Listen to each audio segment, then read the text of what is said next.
A paz do Senhor, meus irmãos, hoje nós vamos conversar sobre a parábola das 10 virgens. Para texto básico, vamos utilizar o livro de Mateus, capítulo 25, verso de 1 a 13. Enquanto você abre aí a palavra de Deus, estaremos louvando ao Senhor com aquele cântico que diz: inunda o meu ser, ó Espírito Santo, inunda o meu ser.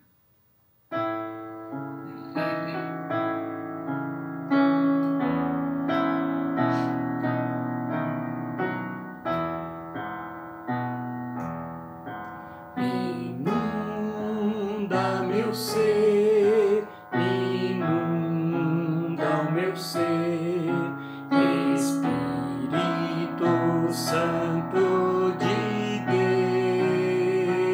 Deus, descanso em ti, estando aos teus pés, Santo Espírito.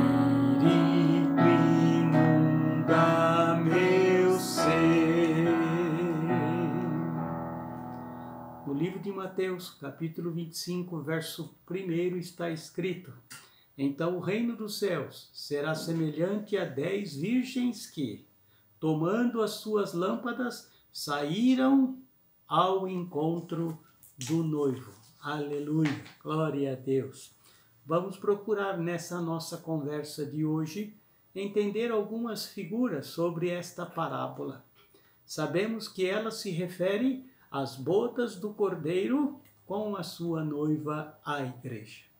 Para entendermos esta parábola, Jesus utilizou a descrição de como se realizava um típico casamento judaico naquela época.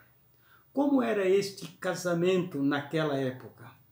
O processo do casamento entre um jovem e uma jovem se iniciava da seguinte forma. A primeira fase era de um contrato que se fazia entre as partes, as famílias, ou seja, o jovem e o seu pai iam até a casa da noiva e faziam um contrato, uma aliança entre as partes, e a partir daquele momento eles já eram casados. Não podiam morar juntos, nem terem relações, mas já tinham uma aliança, e isso era a parte mais importante no contexto do casamento. Em alguns casos, o noivo não chegava a conhecer a noiva quando este casamento era arranjado. Foi como no caso do casamento de Isaque, filho de Abraão, com Rebeca, filha do irmão de Abraão. Neste caso, Abraão manda o seu servo ir até a terra dos seus parentes para buscar uma noiva para Isaque. No caso, Rebeca. Em Gênesis 24 fala sobre este momento. E como foi a postura do amigo do noivo?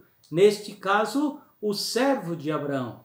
No texto fala que ele ora, pede orientação para a escolha de Rebeca e apresenta ao irmão de Abraão o contrato, o negócio, para que este aceitasse a aliança que estava sendo proposta. Agora perceba, meus amados irmãos, que no Evangelho de João, capítulo 3, verso 29, fala também sobre este assunto. Está escrito o seguinte: aquele que tem a esposa é o esposo, mas o amigo do esposo que lhe assiste e o ouve alegra-se muito com a voz do esposo. Assim, pois, este já está com o gozo cumprido. Aleluia. Queridos, aqui neste texto é preciso que você entenda que João Batista é o amigo do noivo, Jesus. E ele, como amigo do noivo, tinha que cuidar da noiva. Agora, que noiva era esta? Ele estava se referindo a todos aqueles que iriam aceitar a mensagem do arrependimento e que desejariam aceitar o noivo, Jesus, como o Messias, que foi o enviado de Deus para a salvação. esta era a noiva em que o texto se refere. No texto de João, o amigo do noivo, João Batista, veio propondo uma nova aliança. Esta aliança estabelecia que as pessoas precisavam firmar um compromisso.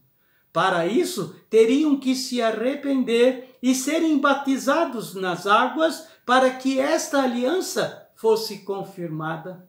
Por isso, está escrito na palavra de Deus que aquele que crer e for batizado será salvo, fará parte da noiva da igreja. Aleluias! Portanto, na cultura do casamento judaico, o amigo do noivo tinha que dar assistência à noiva, desde o dia da aliança firmada até o dia efetivo do casamento. Por isso, o amigo do noivo tinha que conhecer a vontade do noivo. Era dele a responsabilidade do amigo do noivo exercer alguns papéis importantes no contexto do casamento. O primeiro é o amigo do noivo tinha que ter intimidade com o noivo, precisava conhecer as preferências do noivo, os gostos, as manias, os defeitos, as qualidades, os planos e os desejos do noivo, para que ele pudesse então, com propriedade, transmitir todas estas informações para a noiva. Assim ela, a noiva, mesmo estando à distância e sem conhecer o noivo, poderia conhecer e se apaixonar pelo noivo.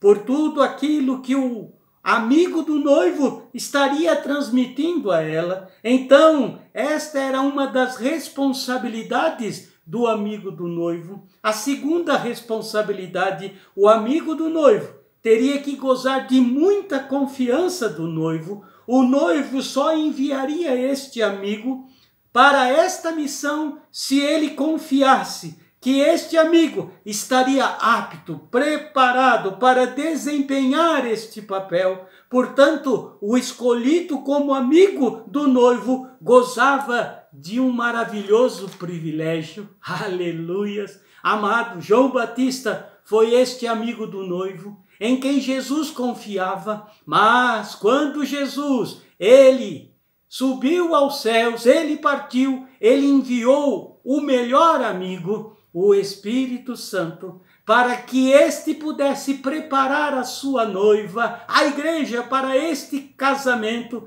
para as bodas do Cordeiro. Aleluia!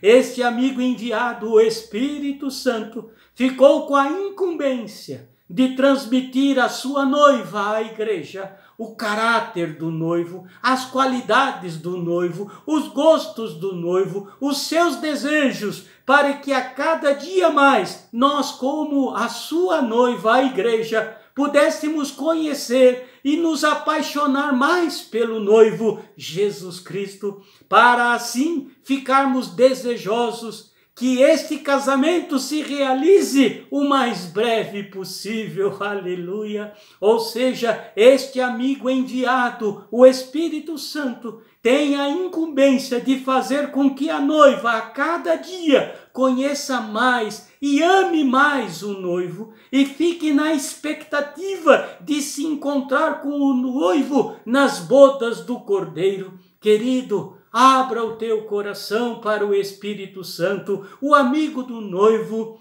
cada dia mais, porque isto é de suma importância para você como participante da igreja. Queridos, assim como a noiva no casamento judaico ficava aguardando o noivo para selar o casamento, a noiva, que é a igreja, recebe do amigo do noivo, o Espírito Santo, tudo para que da melhor forma a noiva, a igreja, possa se preparar para este dia glorioso do encontro com o noivo. Aleluia!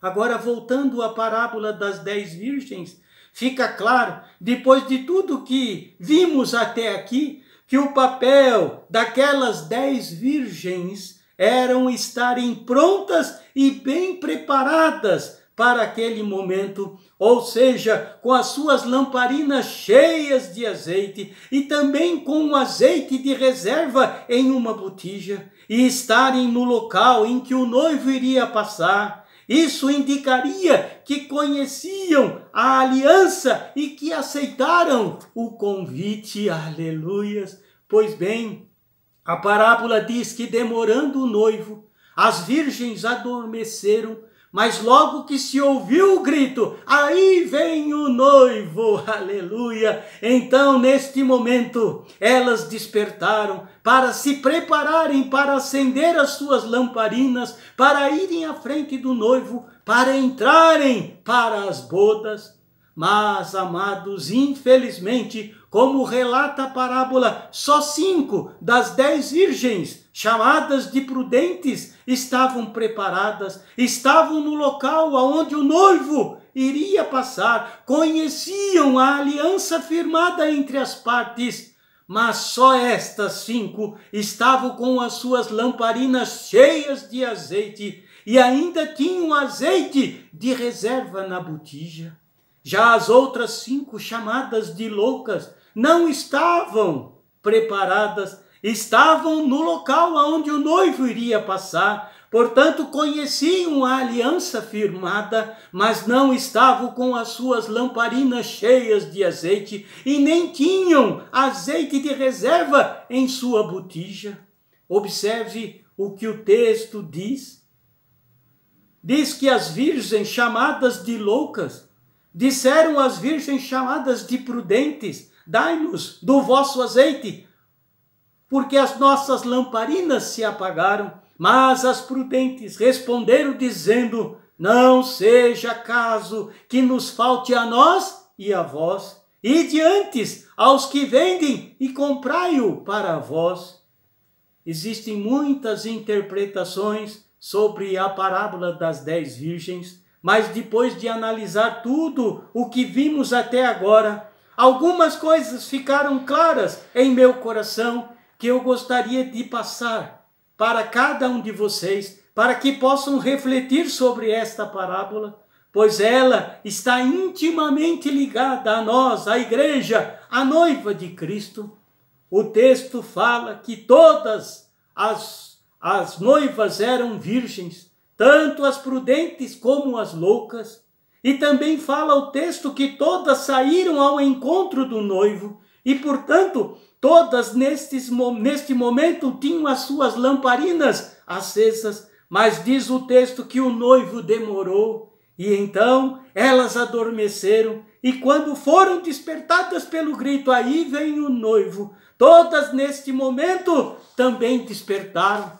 Mas o que me chamou a atenção foi que de todas as 10 virgens saíram ao encontro do noivo, mas ao acordarem, só 5 tinham as suas lamparinas acesas. Preciso te dizer algo muito importante, que talvez você não saiba. A virgindade na Bíblia fala de religiosidade.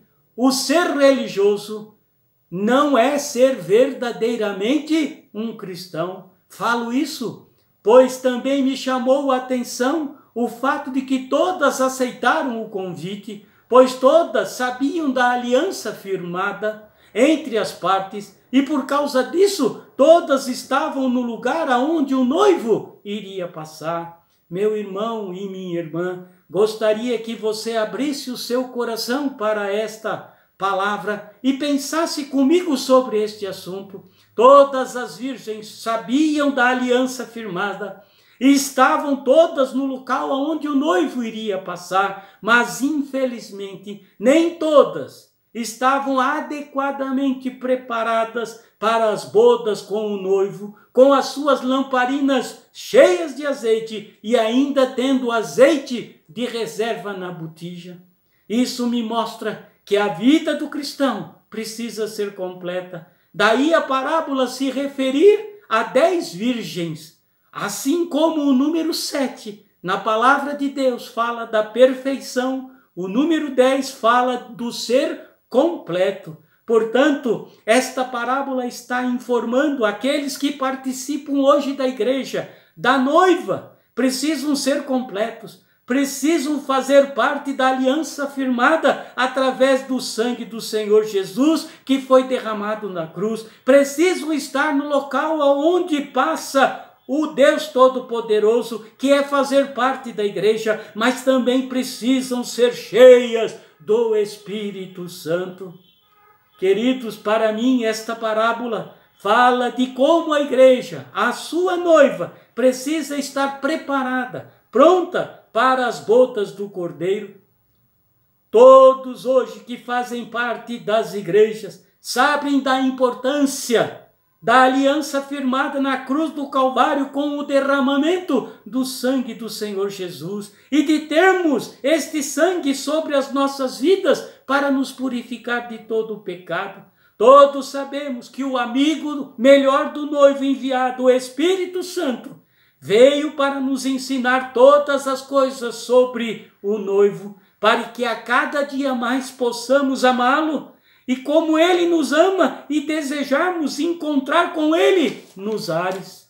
Mas observe o grande cuidado de Deus, o grande amor de Deus manifestado por Deus nesta parábola, pois vejo aqui mostrado que 50% hoje da igreja, porque o texto diz aqui que só 5 das 10 virgens estavam preparadas, ou seja, muitos da igreja, da sua noiva, ainda não têm aberto a sua vida para a manifestação e para permitir a ação do Espírito Santo, para que possam ser cheios do Espírito, para que possam viver em Espírito e dar frutos do Espírito.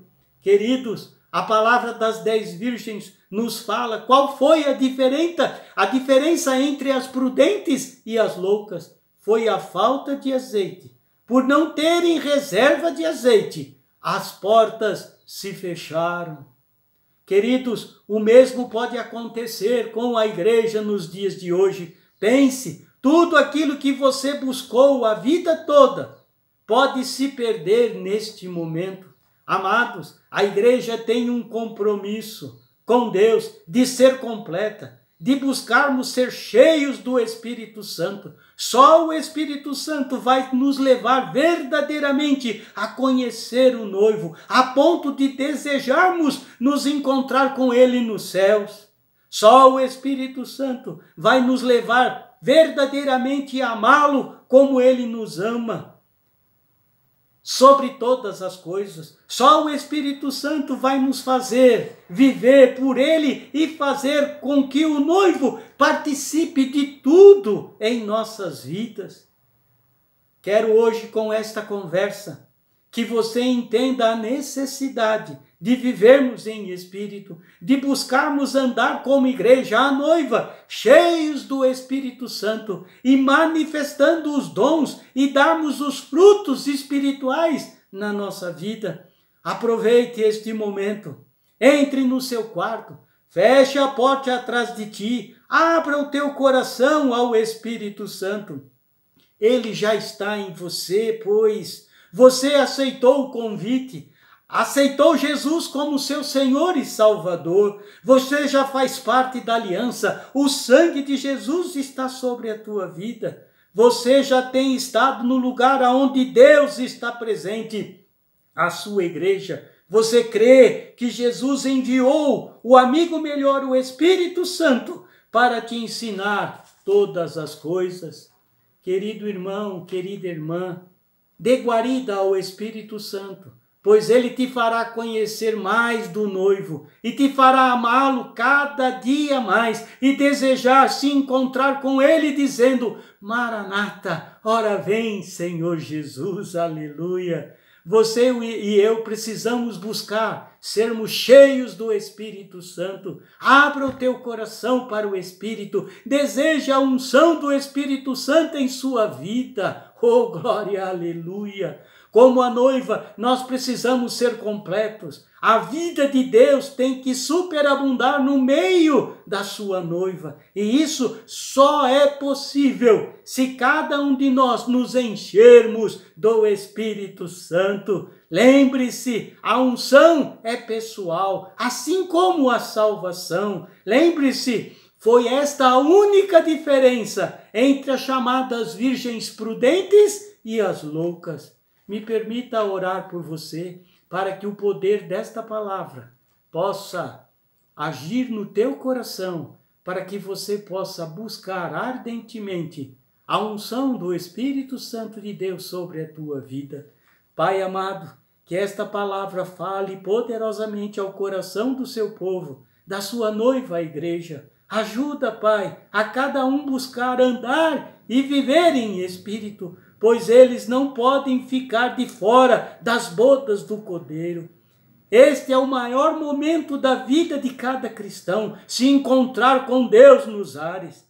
Que todos possam tomar esta atitude de abrir os seus corações, de perder o medo da ação do Espírito Santo. Só com a manifestação do amigo do noivo, o Espírito Santo em suas vidas, eles vão estar preparados para este tão grande dia. Aleluia! Glória a Deus! Que você possa buscar esta ação do Espírito Santo sobre a tua vida, em nome de Jesus. Amém e amém.